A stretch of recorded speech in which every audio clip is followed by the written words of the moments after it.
سے آج کا پہلا مفصل نشریہ۔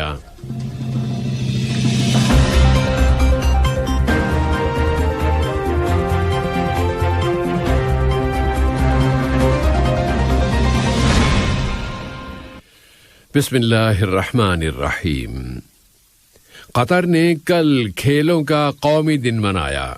قطر کے منفرد انیشیٹو میں اسپورٹس کو سب کی زندگی کا ایک اہم حصہ اور اسلوب بنانے پر زور دیا گیا ہے۔ صاحب سمو امیر شیخ تمیم بن حمد آل ثانی نے کل صبح اسٹیٹ اسپورٹس ڈے کے ایونٹس میں شرکت کی اور صاحب سمو امیر نے البیت اسٹیڈیم کے پارک میں پیادہ چلنے والوں کی پٹی پر پیدل چلتے ہوئے پرائمری اسکولوں کے بچوں کا ساتھ دیا تاکہ چھوٹے بچوں کو بھی اسپورٹس کی اہمیت سے آگاہ کیا جا سکے اور اس طرح سب کی حوصلہ افزائی ہو کہ وہ اسپورٹس کو اپنے روزانہ کے معمولات اور زندگی کا ایک حصہ بنا لیں اور اپنے جسم کی صحت پر توجہ دیتے ہوئے صحت مند زندگی گزاریں۔ واضح ہے کہ البیت یا ہوم اسٹیڈیم کے چاروں طرف سبزے کے میدان بنائے گئے ہیں اور یہی وہ اسٹیڈیم ہے جہاں فیفا قطر 2022 ورلڈ کپ کی چیمپئن شپ کا افتتاحی میچ کھیلا جائے گا۔ صاحب سمو امیر کی جانب سے یہاں کے شہریوں اور یہاں مقیم باشندوں کے ساتھ مل کر ہر سال اسپورٹس ڈے کے ایونٹس میں شرکت کی جاتی ہے اور یہ شرکت اس قیادت کے اس بہترین تصور اور ویژن کی عکاسی ہے کہ قطری باشندوں اور یہاں مقیم باشندوں کی جسمانی بہتری میں اسپورٹس کو مرکزی اہمیت حاصل ہے اور اس طرح ایک مضبوط، طاقتور اور مستحکم سوسائٹی قائم کی جا سکتی ہے، ایک ایسی سوسائٹی جو ملک کے تمام شعبوں میں ہونے والی ترقی اور اٹھان کے سفر میں بھرپور طریقے سے حصہ لے سکے۔ قطر فاؤنڈیشن برائے تربیت، سائنس اور سماجی ترقی کے بورڈ آف ڈائریکٹرز کی سربراہ صاحبۃ السمو شیخہ موزہ بنت ناصر نے کہا ہے کہ اسپورٹس ڈے کو منایا جانا اسپورٹس کو زندگی کا ایک معمول بنانے اور انسانی بدن اور اس کے ذہن کی پائیدار صحت کے لیے اسپورٹس کی اہمیت کی عکاسی کرتا ہے کہ اسپورٹس کے ذریعے ہم زیادہ بہتر سوچ سکتے ہیں، زیادہ بہتر کام کر سکتے ہیں اور ہم زیادہ جدت لا سکتے ہیں۔ وزیر اعظم و وزیر داخلہ شیخ خالد بن خلیفہ بن عبدالعزیز آل ثانی نے بھی کل صبح اسپورٹس ڈے کے ایونٹ میں حصہ لیا۔ اس دن کا شعار ہے کہ اسپورٹس زندگی ہے۔ وزیر اعظم نے مارینا لوسیل میں پیدل چلنے والوں کے لیے بنائی گئی خصوصی پٹی پر پیدل چلتے ہوئے اسپورٹس ڈے کا آغاز کیا۔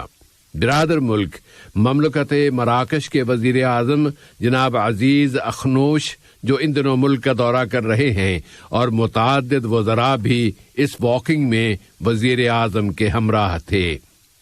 اس طرح اس تصور کو راسخ کرنے کی کوشش کی گئی کہ اسپورٹس زندگی کے معمولات کا ایک اہم حصہ ہے اور یہ تصور سن 2030 کے قطری نیشنل ویژن کے عین مطابق ہے۔ مجلس شورا کے اسپیکر جناب حسن بن عبداللہ الغانم نے اسپورٹس ڈے کی اہمیت پر روشنی ڈالتے ہوئے اپنے ایک بیان میں سب سے اپیل کی ہے کہ وہ اسپورٹس اور ورزش کو اپنا روزانہ کا معمول بنا لیں۔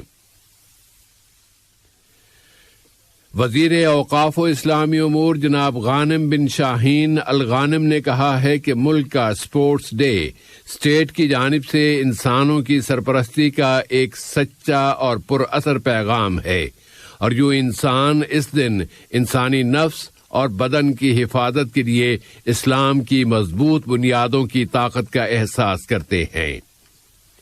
وزیر محنت ڈاکٹر علی بن سمیخ المری نے پرزور انداز میں کہا ہے کہ اسپورٹس ڈے قطری سماج کی زندگی میں انتہائی زیادہ اہمیت رکھتا ہے۔ انہوں نے کہا کہ یہ دن اس علاقے اور پوری دنیا میں اسپورٹس ایونٹس میں قطر کے لیڈنگ مقام و مرتبے کو مزید مستحکم کرتا ہے۔ قطر کی اولمپک کمیٹی کے سربراہ شیخ جوعان بن حمد آل ثانی نے بھی زندگی کے لیے اسپورٹس ایونٹس میں شرکت کی ہے۔ اس کمیٹی نے اس دن پیدل چلنے کے انتظامات کیے تھے۔ انہوں نے کہا کہ اسپورٹس کی اہمیت کو عام کرنے کے لیے قطر کا اسپورٹس ڈے بڑی کامیابیاں سمیٹ رہا ہے۔ بیرون ملک قطری سفارتی مشنوں اور قونصل خانوں نے بھی اپنے ہاں اسٹیٹ اسپورٹس ڈے مناتے ہوئے اسپورٹس کے مختلف ایونٹس کا اہتمام کیا ہے، اور اس موقع پر کووڈ-19 اور کورونا وائرس کے پھیلاؤ کی روک تھام کے لیے تمام تر ضروری احتیاطی تدابیر کا خیال رکھا گیا تھا۔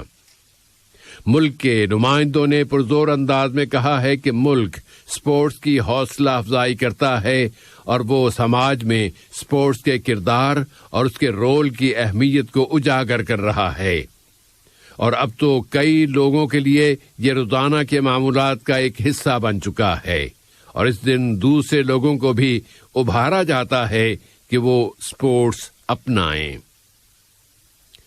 اسپورٹس اور ایکسرسائز کو عام تفریح یا وقت کا ضیاع نہیں سمجھنا چاہیے، بلکہ یہ ہر فرد کی زندگی کی ایک لازمی ضرورت بن گئی ہے۔ اس لیے اسپورٹس ڈے سوسائٹی کی اویئرنیس اور آگاہی کے لیے بہت اچھا موقع ہے کہ جس میں جسمانی ایکسرسائز اور صحت مند غذا دونوں کی طرف بھرپور توجہ دینا ہوگی۔ کل اسپورٹس فار آل نے ہر عمر کے افراد کے لیے بہت سے کھیلوں اور ورزشوں کا اہتمام کر رکھا تھا۔ مجموعی طور پر اس نے اسپورٹس کے 75 سے زیادہ ایونٹس منعقد کیے ہیں۔ ان میں تمام معروف کھیلوں کے ساتھ ساتھ ذیلی کھیلوں کا بھی اہتمام کیا گیا، تاکہ بچے، بڑے، مرد، خواتین، نوجوان اور بڑی عمر کے افراد سبھی اپنی اپنی پسند کے ایونٹ میں حصہ لے سکیں۔ اسپورٹس فار آل نے سال کے 365 دنوں کے لیے اسپورٹس کا مفصل پروگرام تیار کر رکھا ہے، اور کل بھی اسی پروگرام کے تحت ان ایونٹس کا اہتمام کیا گیا تھا۔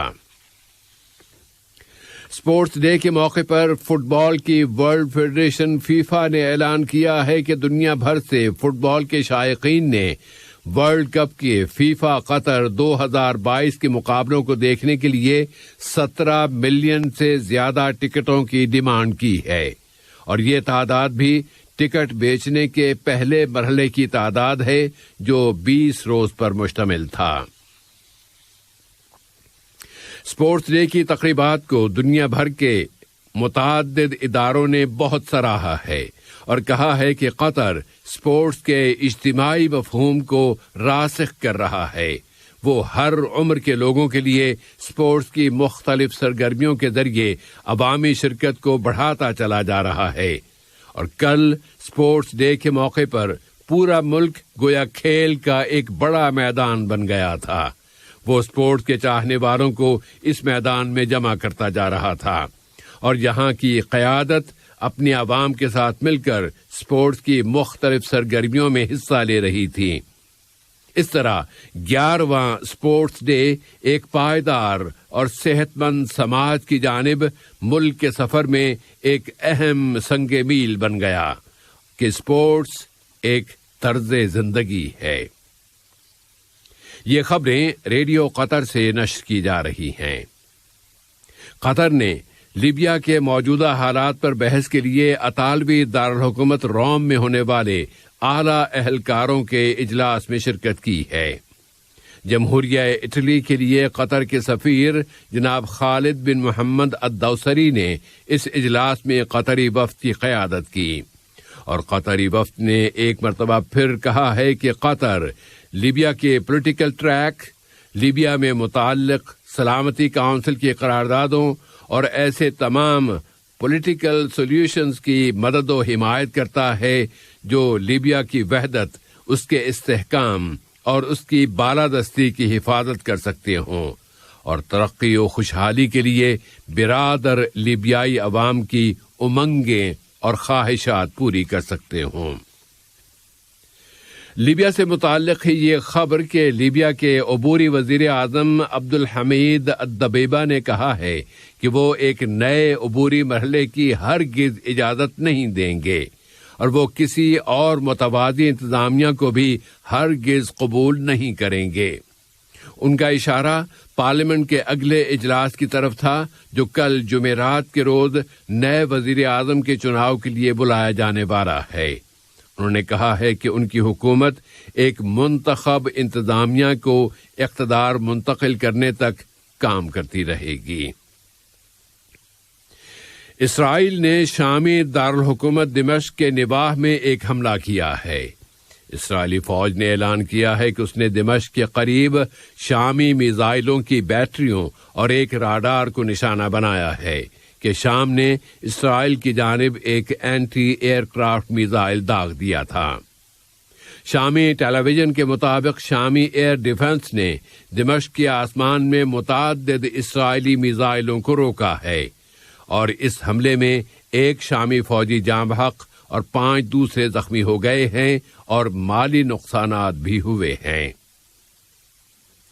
اور آج کے اس نشریے کی آخری خبر یہ ہے کہ صحت کی عالمی تنظیم WHO نے اعلان کیا ہے کہ گزشتہ نومبر کے اواخر میں نیو ویریئنٹ اومیکرون کے منظر عام پر آ جانے کے بعد دنیا میں کووڈ-19 سے مرنے والوں کی تعداد 500,000 رجسٹر ہوئی ہے، جبکہ 130 ملین کیسز درج ہوئے ہیں۔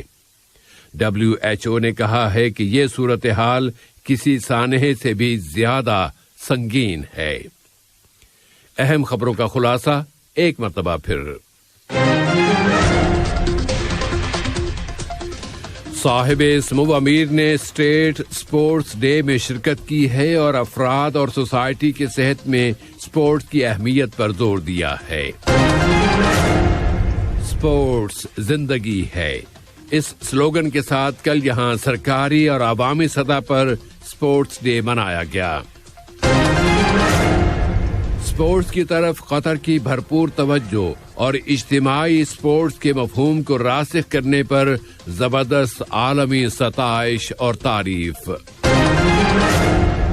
اور اسرائیل کی جانب سے دمشق کے قریب کیے جانے والے حملے میں شام کا ایک فوجی جاں بحق اور 5 دوسرے زخمی ہو گئے ہیں۔ ریڈیو قطر سے آج کا پہلا نشریہ اپنے اختتام کو پہنچا۔ فی امان اللہ۔